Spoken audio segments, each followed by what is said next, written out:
So I believe that that is the most highest treason that's ever been committed in America, and I believe that the righteous judgment should happen once he is convicted. And I believe that once all this is over with, and once we understand the deception. It is. We are, and good morning, everyone. It's 2 minutes after 6:02, Wednesday morning. It's D-Day, 6th of June, 2012. I'm Peter Boyles. Good to have everyone here, and thank you very much. Our website, KHOW.com, and if you could, to see this, because we're going to follow along with a video, actually two of them. One is what happens when the Secret Service knocks on your door, and the other one is because of a video that was made by a man coming up on the show right now. Please say good morning and welcome to 630 KHOW. Our guest is Rudy Davis. Mr. Davis, good morning. Welcome to Denver and KHOW Radio. Good morning, Peter. Thank you for having me this morning. It's my pleasure. A little of your background, if you would, and just then tell the story about what happened and why. Sure, Peter. Well, first and foremost, when I introduce myself, I got to tell you I'm a Bible-believing Christian, and that's the main thing about me. I say the truth. They say in a time of universal deceit that saying the truth is a revolutionary thing. So I'm all about the truth. I'm not trying to sell anybody anything. I'm not trying to have a hidden agenda. I just want to say the truth, and I'm concerned about our country. As far as my background, I do have an electrical engineering degree from Southern Methodist University. I have a minor in mechanical engineering. I spent the last 25 years in the computer networking industry. So I still have my job at this point in time, and I don't plan on giving it up. But that doesn't stop me from speaking out the truth and trying to expose this fraud Obama that calls himself our president. What? May I ask how old you are, Mr. Davis? I'm 45. When did you suspect that there was something wrong with the official story that people have dubbed the nativity story of Barack Obama? I would say probably in the middle of 2009, late 2009, a friend of mine told me to listen to a guy by the name of Pastor James David Manning, who's a black preacher in Harlem, who I've had a lot of respect for, and he started saying some things that just made my jaw hit the floor, and I started to look into him. I don't take anything for granted, or I try to listen to what people say and then go investigate myself, and everything he was saying had credibility, and there was facts behind it. And then what happened after? We've had Reverend Manning on the radio show. He's an interesting man, very bright guy, by the way. So what happens? What happens at that point with your life?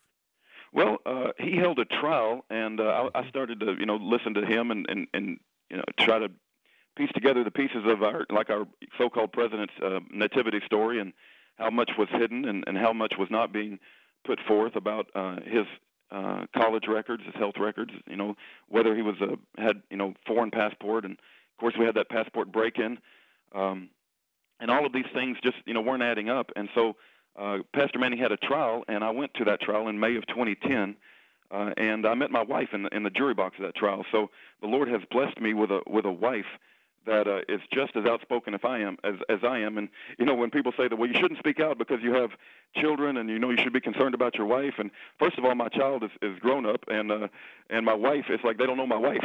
If you're worried about me being outspoken, you never met my wife. So in any event, we met in the jury box of that trial, and there was a lot of evidence presented by various people, and it just opened my mind and opened my eyes to, we have a huge deception going on with this president, and it's one of the biggest, if not the very biggest, constitutional crisis this country's ever seen.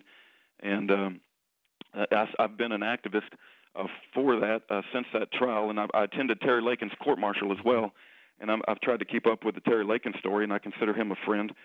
And what they did to that man in that trial was a travesty. I mean, I could tell you stories when they interviewed the jury, some of the witness testimony of how they tried to demonize that man. And I have not been in the military, Peter, but my brother, oldest brother, was a Marine. My dad was a Marine, and I've always heard about the brotherhood of the military.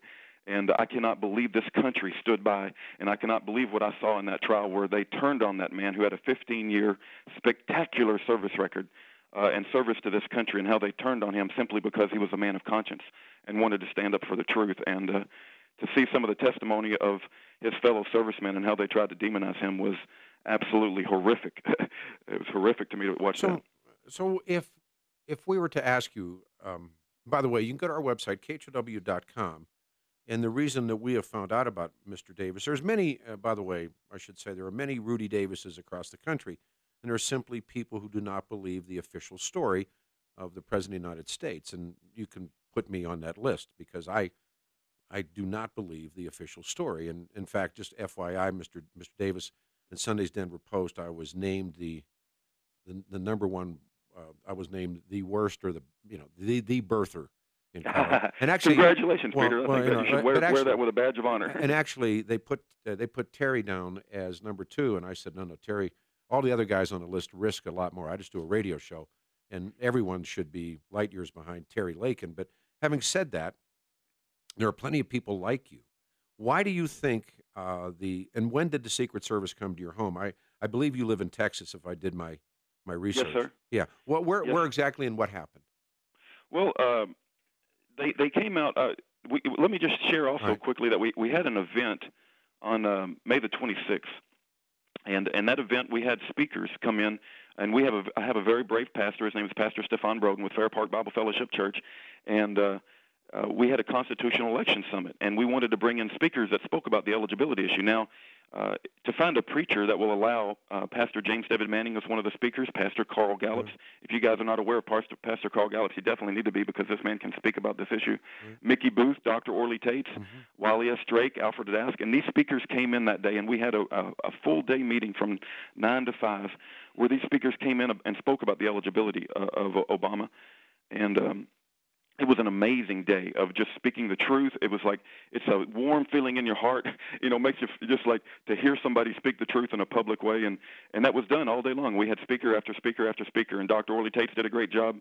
Pastor Gallups, Pastor Manning did a wonderful job. And so we just came off from that event on May the 26th, and I think it was May the 31st, if I'm not mistaken.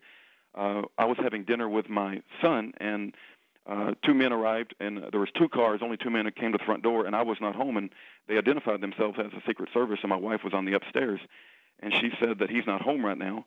He'll be home later. And they identified themselves with the Secret Service, and then they said, well, we'll be coming back. When do you expect him back? And she had that conversation. I don't know all the details. She could tell you more about that first encounter because I was not home. Well, when I was driving home from having dinner with my son, she called me and she said, we just had a visit from the Secret Service. I said, well, this will be interesting, and as I pulled into my addition, because there's only like a few ways in and out, I saw the cars and I saw the gentleman. And we had a long exchange of staring as I drove by them, and then I saw them following me. So I knew as soon as I got home that we need to prepare ourselves with a camera because I didn't know what was going to happen. I had no idea. And so my wife, she came downstairs and I gave her the camera. It's hard to get set up for these things, because the wind is outside and it's hard to. Some of the sound. When I've watched it, you can hear the wind. You needed a wind. Yeah, sure. No, but it's an amateur video. But it's an amateur video. We wish we could have done it better, but when you're put on the spot like that, you do the best you can. No, that's true. And I think what preceded this, Peter, was an incident where I made a video where I have just proclaimed, and again, I'll say this again. It's not something. Again, I say the truth, and some of your listeners may not like it, but once he is convicted in a court of law, and I do believe that we should have law, and I believe law and justice and truth should return to America, because unlike you, Peter, most of mainstream media, most of investigative journalists have just disappeared off the face of the planet, and they're not existing in America. I know that. Where are the people that are willing to say the truth? Whether they be on Fox News or CNN or all of these, alphabet news networks. So I appreciate what you're doing, Peter, and that you're allowing the truth to be spoken. I certainly just want to hear everything, and I suspect the audience deserves the same. Yep. And so I made a video, and I said once he is convicted in a court of law, and with Sheriff Arpaio, Jerome Corsi, the evidence put forth by Dr. Orly Tates, I believe there's overwhelming evidence against him that he's not even legal to pick tomatoes in Florida. He's not even a legal citizen. And that once he is convicted in a court of law, I believe that's the highest treason that's ever been committed in America. I believe that we should consider the death penalty. And specifically, I don't think hanging would go too well, but, that's to be debated. My opinion is he should be publicly beheaded. And I offered that, if anybody has a problem with that, They can ask me, and I would gladly do it once he is convicted in a court of law. Now, I don't want to do violence against anybody that, I'm not a violent man. I don't look to go out and start a war. I don't want to start anything. But we got to bring justice back to America. And that may sound like a harsh statement for somebody who's not up on the eligibility issue and they haven't studied the facts. This guy's crazy. This guy's a violent man. No, I want justice to come back to America. And this is the highest treason that's ever been committed to our country. 12 after the hour, 6:12. This is Obama eligibility activist Rudy Davis he lives in Texas, and there's 2 videos. One is the one that got him the visit. It's called public heading. What isn't in public heading? Having watched it myself, it's a beheading, isn't it? Is it not? Yes, yeah, that's what I recommend. Once he is convicted in a court of law, that But should be done. don't you? I mean, in all fairness here, you make a video that you say you want to behead the president of the United States, and then you don't, and then you were shocked when the Secret Service shows up. No, I wasn't shocked, and I think they were doing their job. And everybody says, that I wasn't actually shocked. I just, I even think they were cordial.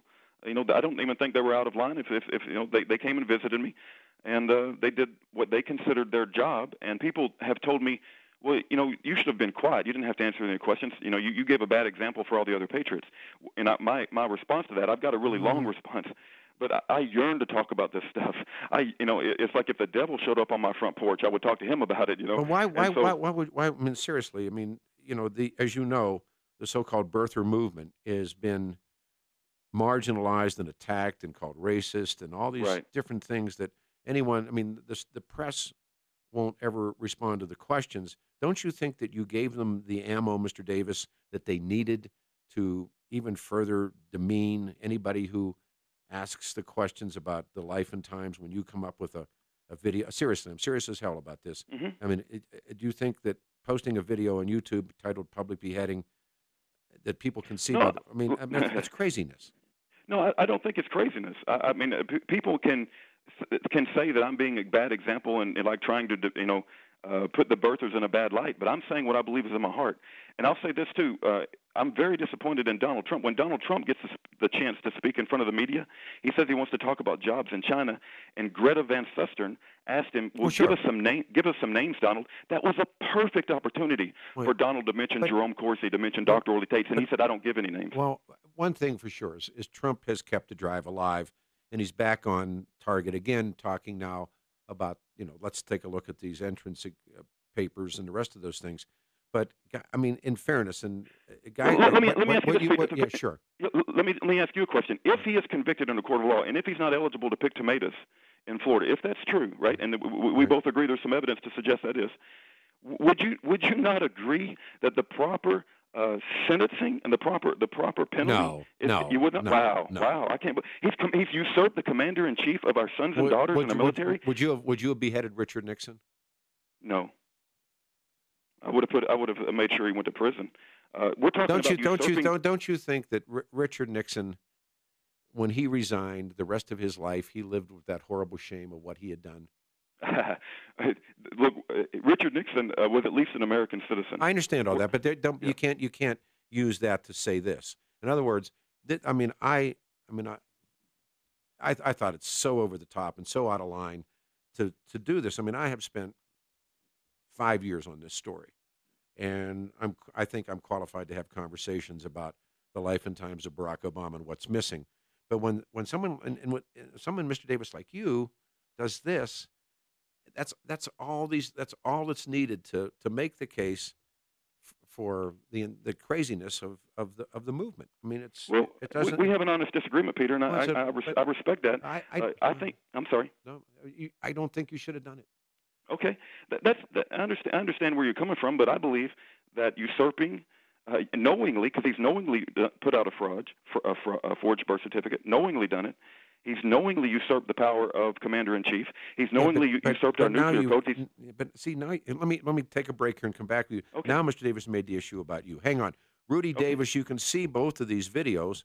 When you do this job, you have to do it with fairness. You have to say, okay, what's going on, and this is what to expect when the Secret Service knocks on your door. And then you can see why the Secret Service knocked on Mr. Davis's door.